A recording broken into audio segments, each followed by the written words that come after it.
And I went from thence to the middle of the earth, and I saw a blessed place in which there were trees, with branches abiding and blooming, of a dismembered tree. And there I saw a holy mountain, and underneath the mountain to the east there was a stream, and it flowed towards the south. And I saw towards the east another mountain higher than this, and between them a deep and narrow ravine. In it also ran a stream underneath the mountain, and to the west thereof there was another mountain, lower than the former and of small elevation, and a ravine deep and dry between them. And another deep and dry ravine was at the extremities of the 3 mountains.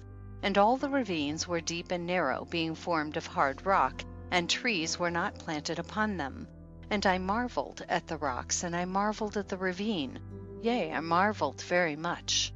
Then said I, for what object is this blessed land, which is entirely filled with trees, and this accursed valley between? Then Uriel, one of the holy angels who was with me, answered and said, this accursed valley is for those who are accursed forever. Here shall all the accursed be gathered together, who utter with their lips against the Lord unseemly words, and of his glory speak hard things.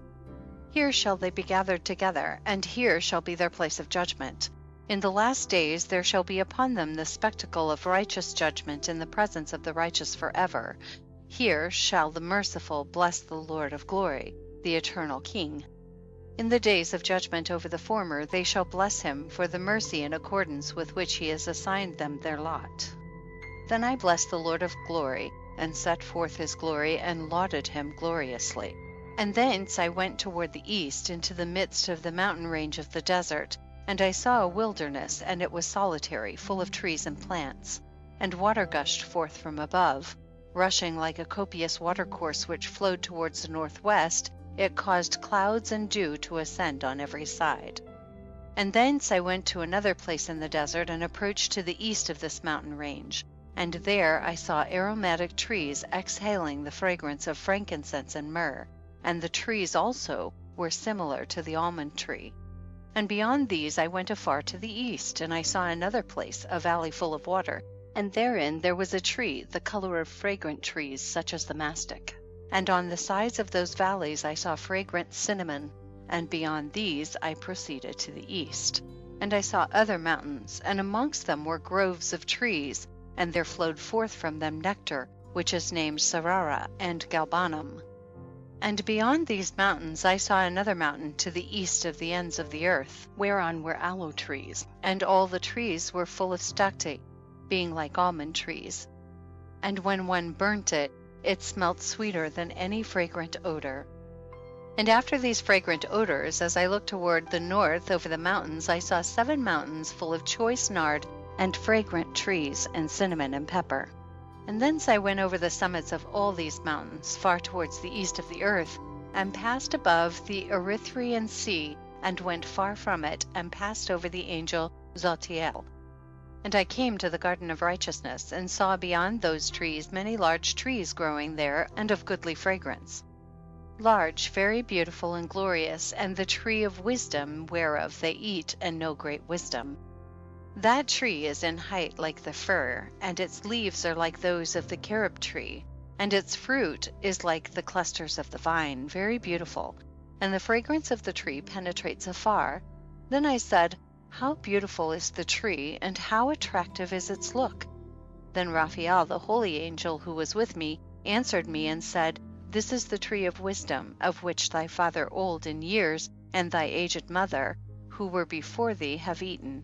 And they learned wisdom, and their eyes were opened, and they knew that they were naked, and they were driven out of the garden. And from thence I went to the ends of the earth, and saw there great beasts, and each differed from the other. And I saw birds also differing in appearance and beauty and voice, the one differing from the other. And to the east of those beasts I saw the ends of the earth whereon the heaven rests, and the portals of the heavens open.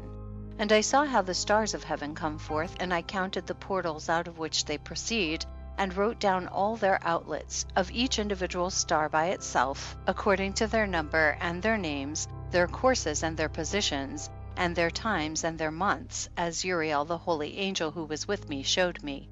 He showed all things to me, and wrote them down for me. Also their names he wrote for me, and their laws and their companies. And from thence I went towards the north to the ends of the earth, and there I saw a great and glorious device at the ends of the whole earth. And here I saw 3 portals of heaven open in the heaven. Through each of them proceed north winds. When they blow, there is cold, hail, frost, snow, dew, and rain. And out of the one portal they blow for good, but when they blow through the other 2 portals, it is with violence and affliction on the earth, and they blow with violence.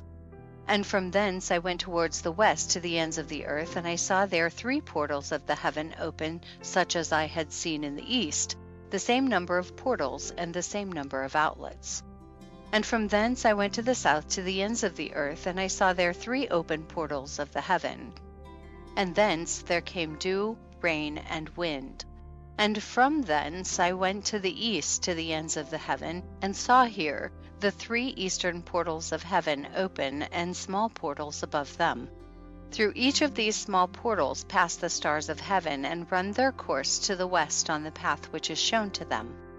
And as often as I saw, I blessed always the Lord of glory, and I continued to bless the Lord of glory, who has wrought great and glorious wonders, to show the greatness of his work to the angels, and to spirits, and to men, that they might praise his work and all his creation, that they might see the work of his might, and praise the great work of his hands, and bless him forever.